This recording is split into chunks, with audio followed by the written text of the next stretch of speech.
وہ اندر داخل ہوا تو بے ڈھنگے طریقے سے سو رہی تھی۔ وہ اپنے کوٹ کے بٹن کھولتا اس کی جانب بڑھا جو آدھی نیچے کو ڈھلتی ہوئی تھی۔ وہ اس کے بیڈ کے کنارے سے تھوڑا آگے لٹانے کے لیے جھکا کہ اس کی مخصوص خوشبو اس کے نتنوں سے ٹکرائی تھی۔ وہ ابھی ابھی اس کے نکاح میں آئی تھی۔ وہ 15 سالہ معصوم اور خوبصورت لڑکی اس کو ونیسا کے طور پر دی گئی تھی جس کے باپ نے اس کے چاچو کا قتل کیا تھا اور اب اس کو ونی میں دیا گیا تھا۔ اس قتل کے بدلے میں اپنے مرحوم چاچو کا خیال آتے ہی اس کے اندر شرارے پھوٹنے لگے تھے۔ وہ خود پہ ضبط کرتا ہوا اور واش روم میں بند ہو گیا۔ تھوڑی دیر کے بعد نکلا تو وہ اسی پوزیشن میں بے نیاز سو رہی تھی۔ توبہ ہے، اس لڑکی کو تو سونا بھی نہیں آتا۔ اچھے خاصے بندے کا ایمان خراب ہے۔ اس کی پھٹتی سے پیٹ کو نظر آتا دیکھ کر وہ خود سے بڑبڑاتا اپنے بال ٹاول سے خشک کرنے لگا۔ وہ تھوڑا سا کشمکشائی تو اس کے سنہرے بالوں کی روشنی لٹیں اس کے چہرے کا طواف کرنے لگیں۔ یہ منظر دیکھ کر دائم کے دل میں حشر سا برپا ہوا تھا۔ وہ 15 سال کی ہونے کے باوجود مکمل حسن رکھتی تھی۔ کسی کا دل بھی ڈگمگا سکتا تھا۔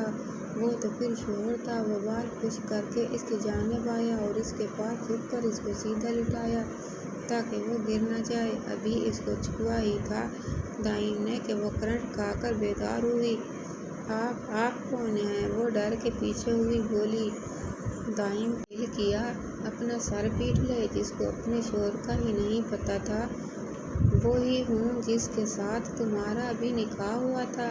تمہارا شوہر؟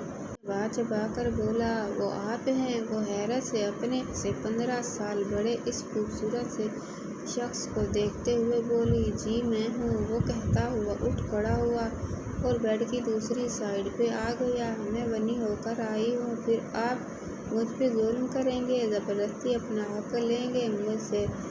وہ اچانک درد بھری آواز میں بولتی اس کو چونکا گئی تھی۔ یہ سب کس نے کہا تم سے؟ وہ آئی برو اچکا کر پوچھنے لگا۔ بھلا وہ اس 15 سالہ لڑکی سے اپنا حق کیسے لے سکتا تھا جس کو شادی کا مطلب ابھی سے ٹھیک سے معلوم ہی نہ تھا؟ پھر وہ محض بدلے تیاگ میں کیوں اس کو اپنی وحشتوں کا شکار بناتا؟ وہ نکاح کے وقت کچھ لڑکیاں ایسے بول رہی تھیں کہ جو ونی ہو کر جاتی ہیں تو ان کا شوہر ان پہ ظلم کرتا ہے اور اپنا حق وصول کرتا ہے، اور اس کے بعد وہ خاموشی سے سر جھکا گئی۔ دائم کا تجسس بڑھا اور کیا کہتی تھیں؟ وہ سوال کرنے لگا جو اس کو حیران کر رہی تھی۔ سجے سنورے روپ میں اس کے دل کے تار چھیڑ گئی تھی اور کہتی تھی کہ ہمت سے کام لینا، ان سب میں بہت درد ہوتا ہے۔ وہ رومانسی ہو کر بولتی دائم کو جھٹکا دے گئی جو یہ سب کچھ خواب میں بھی نہیں سوچ سکتا تھا۔ وہ تو خود ونی کی رسم کے خلاف تھا، قتل کے بدلے میں قتل چاہتا تھا، مگر گاؤں کی رسموں کے آگے مجبور دبے بس ہو گیا تھا۔ ادھر آؤ میرے پاس، وہ اچانک بولا تو نوال نے سر اٹھایا تھا۔ وہ تھوڑا جھکتے ہوئے اس کے قریب ہوئی تھی۔ کون سی کلاس میں پڑھتی ہو؟ اس نے اگلا سوال کیا تھا۔ میں 8 کلاس میں پڑھتی ہوں، اس نے معصومیت سے کہا۔ اس کی بات سن کر دائم نے ایک دم اس کے بازو کو کھینچ کر مزید اپنی جانب کیا۔ نوال کا دل اچھل کر حلق میں آ گیا۔ پھر قریب ہو کر بیٹھو تاکہ تمہیں مجھ سے ڈر نہ لگے اور مجھے سمجھنے میں مدد ہو۔ اس کے لہجے میں نرمی تھی۔ نوال کا دل بڑی مشکل سے سنبھلا تھا، ورنہ وہ تو سمجھی تھی کہ شاید وہ اپنا حق لینے لگا ہے۔ آپ مجھ پہ ظلم نہیں کریں گے، نہ ہی اپنا حق لیں گے، وہ معصومیت سے بولتی۔ دائم کو سیدھا اپنے دل میں اترتی محسوس ہوئی تھی۔ اس نے آگے بڑھ کر اس کا سر اپنے سینے سے لگا لیا۔ نوال کا ننھا سا دل بڑی زور سے دھڑکا تھا۔ نہیں، میں اپنی چھوٹی سی بیوی پہ ظلم و زبردستی نہیں کروں گا، وہ محبت سے بولتا اس کو حیران کر گیا۔ سچ میں؟ وہ اس کے سینے سے منہ نکالتے پھر سے یقین دہانی کرنے لگی۔ دائم دل بے اختیار ہوا تھا۔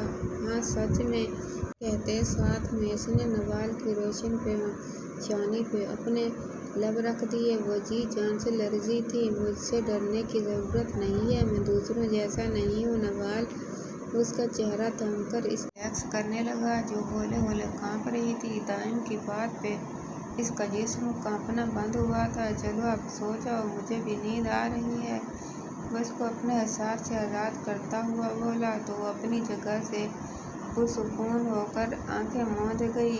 نوال یہ کپڑے کیوں نہیں چینج کیے؟ چبھ نہیں رہے کیا؟ وہ اس کے عروسی جوڑے کو دیکھ کر بولا تھا تو نوال نے آنکھیں کھولیں۔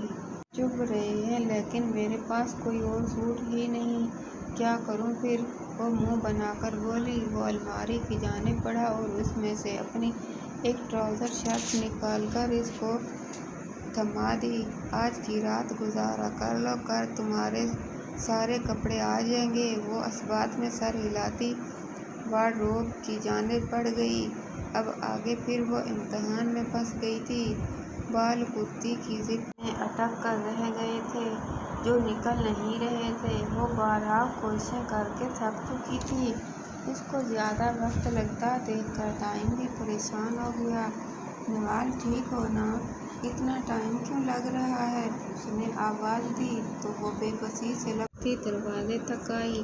یہ زپ کھول دیں، بال اس میں اٹک گئے ہیں۔ وہ اپنی بیک اس کی جانب کرتی اس کے جگروں میں ایندھن لگا گئی تھی۔ شفاف کمر پہ بلیک اسٹریپ اس کے حسن میں مزید اضافہ کر رہی تھیں۔ دائم نے بمشکل ہاتھ بڑھا کر اس کے بالوں کو زپ سے آزاد کیا تو زپ کھل کر نیچے آ گئی۔ نوال نے بمشکل اپنی کام والی کرتی کو مٹھیوں میں دبوچ کر رکھا تھا ورنہ وہ ڈھلک جاتی۔ دائم کا دل دھڑکنے لگا تھا۔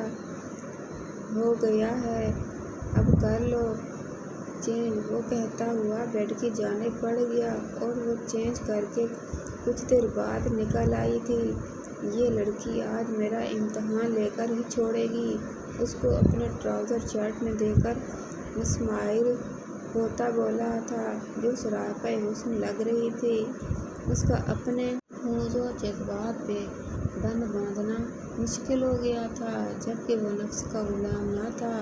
نوال خاموشی سے سمٹ کر اس کے پہلو میں لیٹ گئی تو اس نے لائٹ بھی آف کی، آنکھوں پہ بازو رکھ لیا۔ یہ رات اس کے لیے انتہائی مشکل تھی۔ وہ صبح جلدی اٹھا تھا، واش روم میں جا کر فریش ہوا، باہر نکلتے ہی نوال کی طرف دیکھا جو گہرے نیند میں تھی۔ وہ چند لمحے اسے خاموشی سے دیکھتا رہا، اس کے چہرے پر سکون اور معصومیت تھی۔ قریب جا کر نرمی سے اس کا کندھا ہلایا۔ نوال اٹھ جاؤ، صبح ہو گئی ہے۔ اس کی آواز نہایت ہی نرم تھی جیسے کوئی کسی معصوم بچے کو جگا رہا ہو۔ نوال آنکھیں مسلتے ہوئے اٹھ بیٹھی اور پلکیں چپکائے دائم کو دیکھنے لگی۔ اس کی عمر اور معصومیت اس کے چہرے سے جھلک رہی تھی۔ وہ بیڈ سے اٹھی اور واش روم کی طرف چلی گئی۔ کچھ دیر بعد وہ فریش ہو کر نکلی لیکن اس کے بالوں کی حالت بگڑی ہوئی تھی۔ لمبے گھنے بال الجھ کر اس کے کندھوں اور کمر پر بکھرے ہوئے تھے۔ وہ بے بس نظروں سے دائم کو دیکھنے لگی۔ یہ بال نہیں سلجھ رہے، کیا کروں؟ اس نے دھیمی آواز میں کہا۔ دائم نے مسکرا کر اسے بیٹھنے کا اشارہ کیا۔ آؤ میں ٹھیک کر دیتا ہوں۔ نوال نے جھکتے ہوئے کرسی پر بیٹھتے ہوئے اس کی طرف دیکھا۔ دائم نے پہلے تولیہ اٹھا کر اس کے بالوں سے ہلکی نمی کو خشک کیا۔ اس کے ہاتھ نرم و مہارت سے چل رہے تھے۔ پھر وہ آرام سے اس کے بالوں کو سلجھانے لگا۔ تمہارے بال بہت خوبصورت ہیں نوال، لیکن یہ بہت محنت مانگتے ہیں، اس نے ہنستے ہوئے کہا۔ نوال نے سر جھکا لیا، اس کے ہونٹوں پہ ہلکی سی مسکراہٹ آ گئی تھی۔ دائم نے بڑی احتیاط سے بالوں کی لٹوں کو سلجھایا اور پھر انہیں خوبصورتی سے باندھ دیا۔ بس اب بالکل پرفیکٹ ہو۔ وہ پیچھے ہٹ کر اس کے چہرے کو دیکھنے لگا۔ نوال نے آئینے میں خود کو دیکھا اور خوش ہو گئی۔ تھینک یو دائم، وہ مسکرا کر بولی تھی۔ کوئی بات نہیں، آئندہ خود کرنا سیکھنا، لیکن جب تک تمہیں ضرورت ہو میں مدد کروں گا، دائم نے نرمی سے کہا اور اس کے چہرے پر اطمینان دیکھ کر مسکرا دیا۔ دونوں فریش ہو کر کمرے سے باہر نکلے۔ نوال کے چہرے پر جھجک نمایاں تھی،